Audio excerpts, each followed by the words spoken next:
Halo, Shalom, selamat pagi.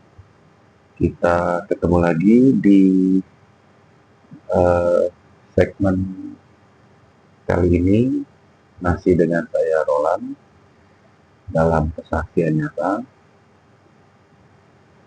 Dalam kesempatan pada pagi hari ini, ya,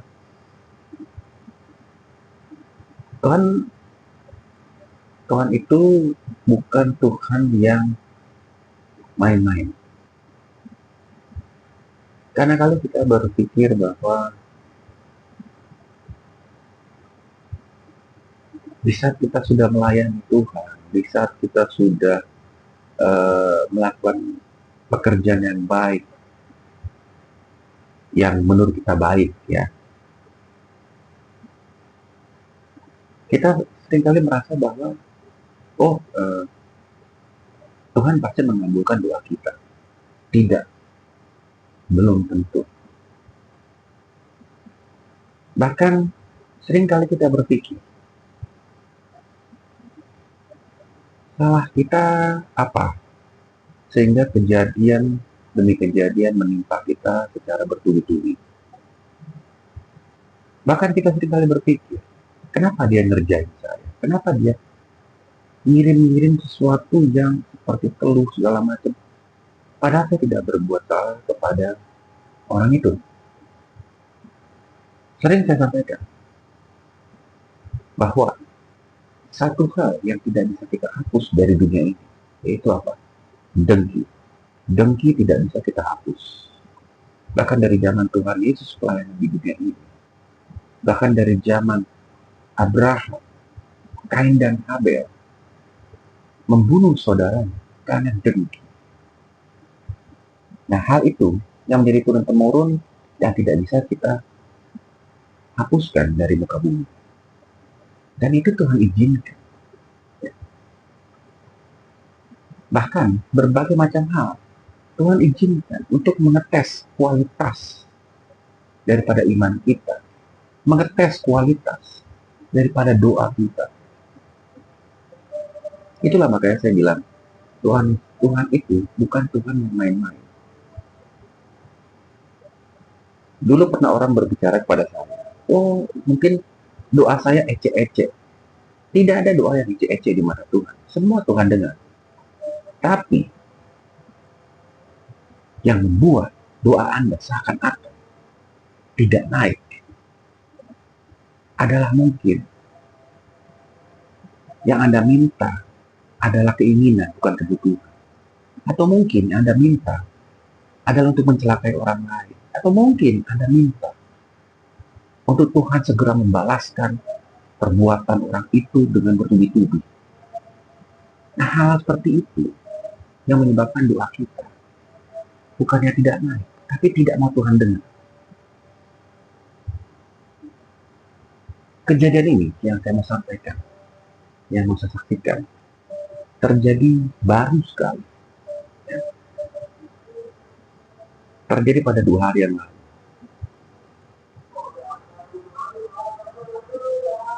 Tapi merembetnya dari sebelum 2 hari yang lalu. Dari seminggu sebelum 2 hari yang lalu. Awal mula, saya merasakan sakit pada tulang ekor sampai kepada tulang belakang naik satu di kepala. Apalagi kalau duduk mau itu keras, mau itu lembut sama sakit. Tapi saat itu saya biarkan saja, karena saya berpegang kepada Tuhan Yesus adalah Tuhan penyembuh. Kemudian setelah sakit tulang ekor dan tulang punggung, tiba-tiba dia naik ke pergelangan jari saya. Anda bisa bayangkan,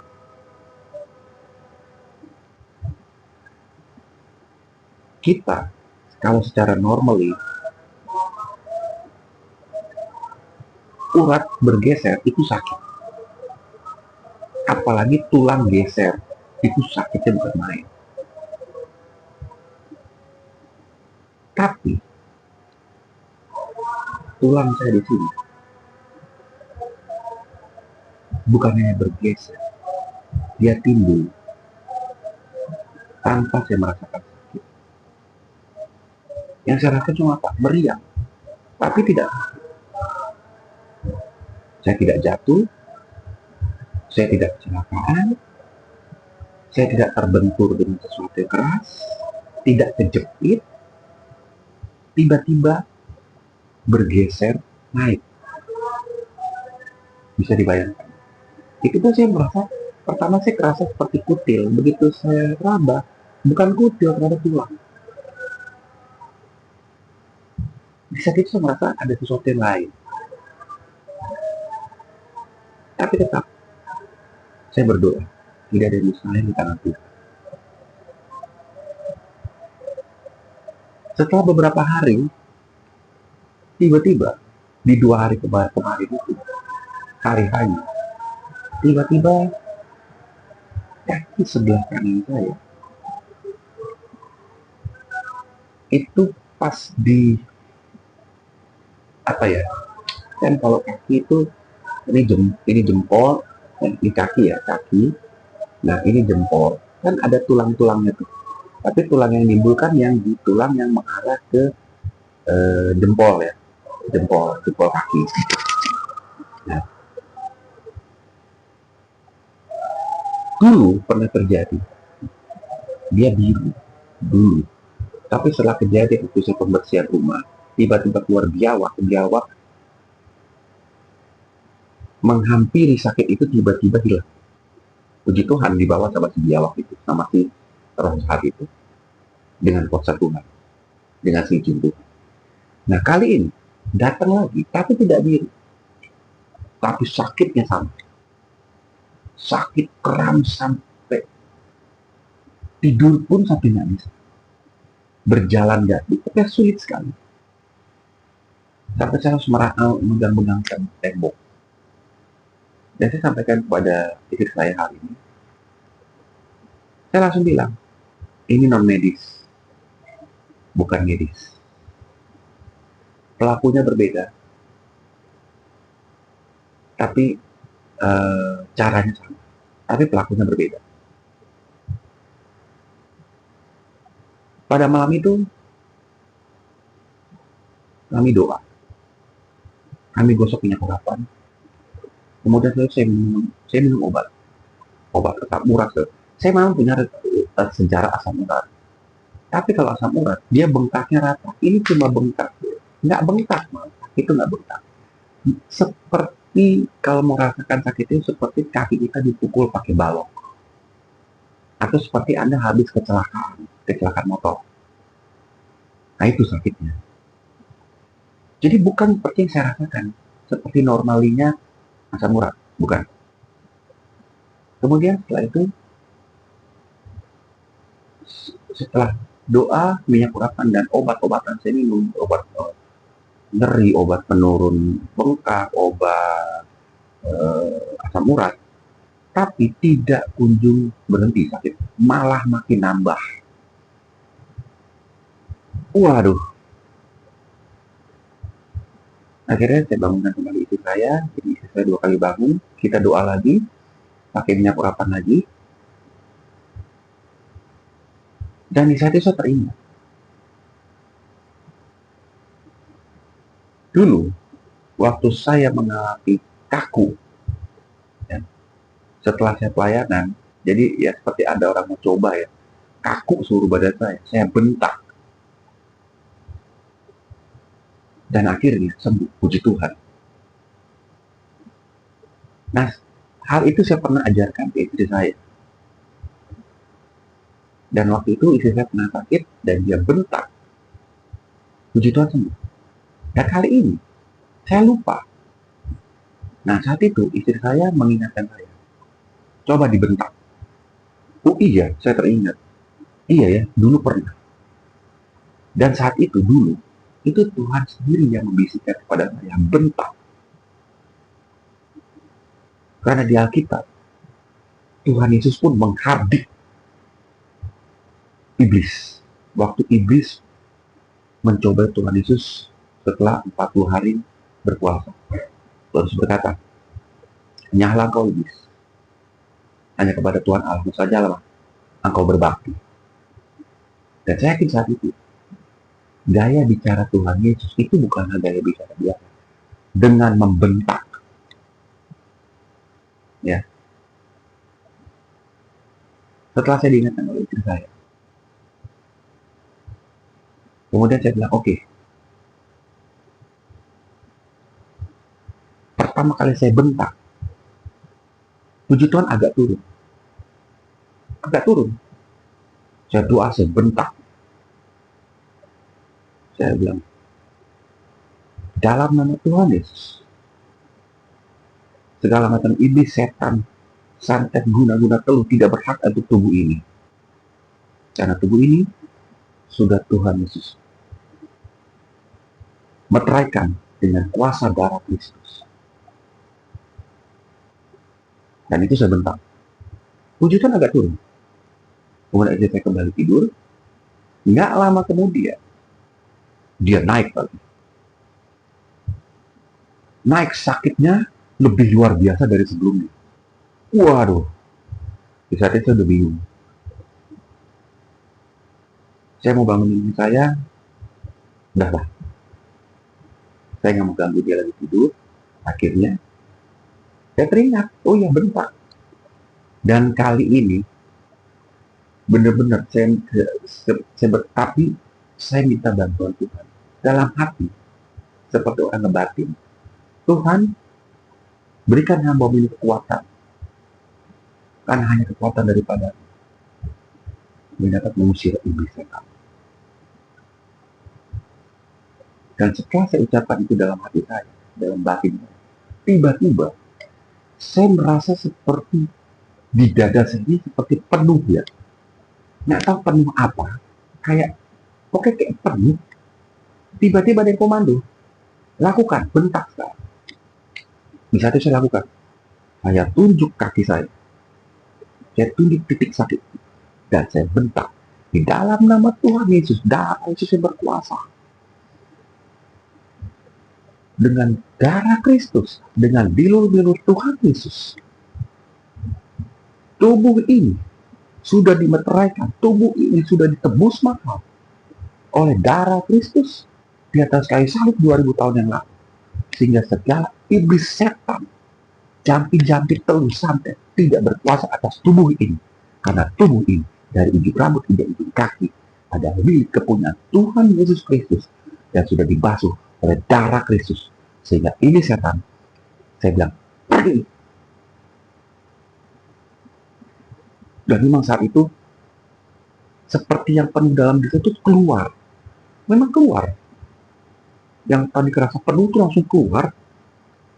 Dan mulut saya itu kayak panas ya. Memang gimana ya? Panas gitu. Dan setelah itu, saya langsung merasa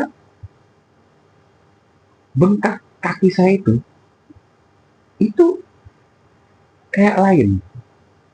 Dan di saat itu ada suara berkata begini, sekarang kamu tidur. Oke, Tuhan, saya tidur. Dan saya berkata, Tuhan, hamba minta maaf, minta ampun. Kalau setelah selesai sembahyang tadi, setelah saya doa, saya biasa doa tiap jam 3 pagi, selesai doa tadi, sekarang saya mau tidur, hamba minta maaf, minta ampun, hamba belum bisa baca Alkitab, karena hamba mau tidur untuk mengistirahatkan kaki ini. Nah, saya tidur, saya udah gak tahu apa-apa. Pagi-pagi jam 9 saya bangun. Saya coba gerakin kaki saya, sembuh total. Sampai detik ini, sampai saat ini saya berbicara kepada Bapak Ibu Saudara-saudari, kaki saya sembuh total. Yang logikanya, saya udah gak minum obat lagi. Karena minum obat bukan makin reda, kita gak ngomong sembuh, reda gak makin menambah.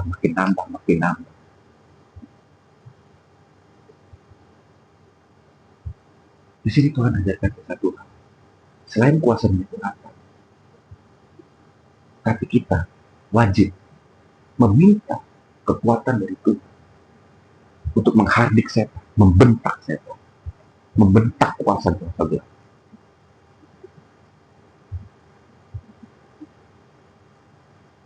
Dan saya puji Tuhan, sampai saat ini, meskipun saya masih banyak pergumulan saya, sampai detik ini masih cukup banyak pergumulan saya, tapi saya berterima kasih kepada Tuhan. Tuhan selalu ajarkan saya hal-hal baru. Selalu Tuhan ajarkan kepada saya. Dan untuk hal ini, bisa Bapak Ibu, saudara-saudari, lakukan di rumah. Jika Anda merasa lain pada tubuh Anda, apalagi sesuatu yang tidak semestinya, jangan Anda berpikir bahwa salah saya apa pada orang itu. Jangan Anda berpikir, wah, ke orang pintar mana nih gue mesti lihat. Jangan. Datang ke bawah Tuhan. Minta kekuatan dari Tuhan untuk menghardik setan. Dan minta dengan sungguh-sungguh. Saya yakin di saat itu Tuhan langsung berikan seperti kepenuhan dalam tubuh Anda, kepenuhan dalam hati Anda, kepenuhan di dalam kuasa Anda. Dan kepenuhan itu adalah kuasa Tuhan yang tertransfer, yang Tuhan transfer ke dalam diri Anda untuk Anda pergunakan saat itu untuk menghardik setan. Dan saat itu terjadi, Anda akan lihat kesembuhan terjadi. Ini saya nyatakan langsung, dan saya alami langsung. Baru 2 hari. Dan sampai saat ini, puji Tuhan, sembuh total. Bahkan saya uji coba makan makanan yang tidak boleh kalau orang asam urat. Kacang-kacangan, belinjo, saya makan. Dan puji Tuhan, tidak terjadi apa.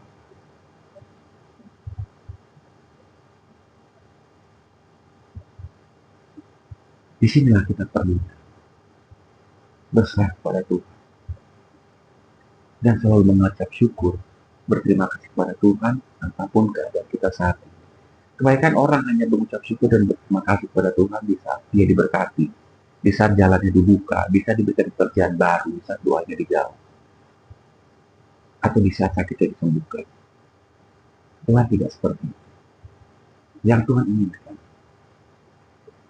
yang Tuhan ajar untuk kita lakukan, bersyukurlah dalam segala hal, terutama di saat kita mengalami kesulitan, sakit penyakit, apapun itu yang Tuhan ingin, kita fokus kepadanya, minta kuasa untuk menghardik kuasa iblis. Saat itu saya Tuhan akan berikan kuasa itu kepada Anda, dan saat itu Anda dapat mengusir setan demi nama Tuhan Yesus.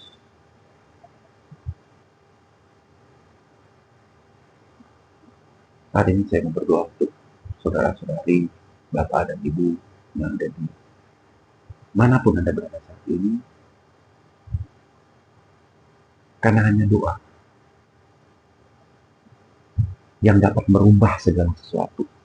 Karena hanya doa yang dapat mengubah hati Tuhan. Dan hanya doa yang dapat memberikan pemulihan. Karena Tuhan mendengar doa kita. Dia tidak pernah mengabaikan. Bahkan ada ayat di Alkitab, doa orang benar apabila dengan sungguh-sungguh diucapkan, besar kuasanya. Kita berdoa. Tuhan Yesus Kristus, Tuhan Bapa di surga dan Roh Kudus, Tuhan Yesus, terima kasih untuk kesempatan pada hari ini. Terima kasih untuk kasih kita pada kami semua pada hari ini. Terima kasih untuk hari yang baru yang telah berikan kembali pada hamba keluarga sampai pada hari ini dan kepada kami semua pada hari ini. Tuhan, kau jaga supaya hidupnya kita bungkus kami semua dan segala maut petaka mara bahaya juga dari segala hal buruk yang jahat orang kepada kami semua mulai sampai seterusnya. Engkau hindarkan menjauhkan Tuhan dan terus ajar kami untuk selalu berserah berpegang kepadamu dan meminta pertolongan agar kami dapat mengalahkan kuasa iblis dan kami dapat menjadi pemenang dan kami dapat menjadi saksi bagi banyak orang. Jadikan kami mercusuar bagi orang-orang di jauh sana agar mereka dapat mengenal Engkau dan dapat kembali ke jalan. Terima kasih Tuhan Yesus Kristus, Tuhan Roh Kudus, berkati kita pada hari ini. Semua apapun yang kami usahakan, upayakan, baik itu kami berdagang, berusaha, menjadi karyawan, apapun itu, Engkau 4 kali gandakan hasil kami. Dalam nama Tuhan Yesus, kami berdoa dan bersyukur. Haleluya. Amin. Terima kasih untuk Bapak Ibu dan saudara-saudari yang telah menonton channel Kesaksian Tarolan pada episode kali ini. Sampai kita bertemu lagi dalam episode Kesaksian Tarolan yang berikutnya. Tuhan Yesus memberkati.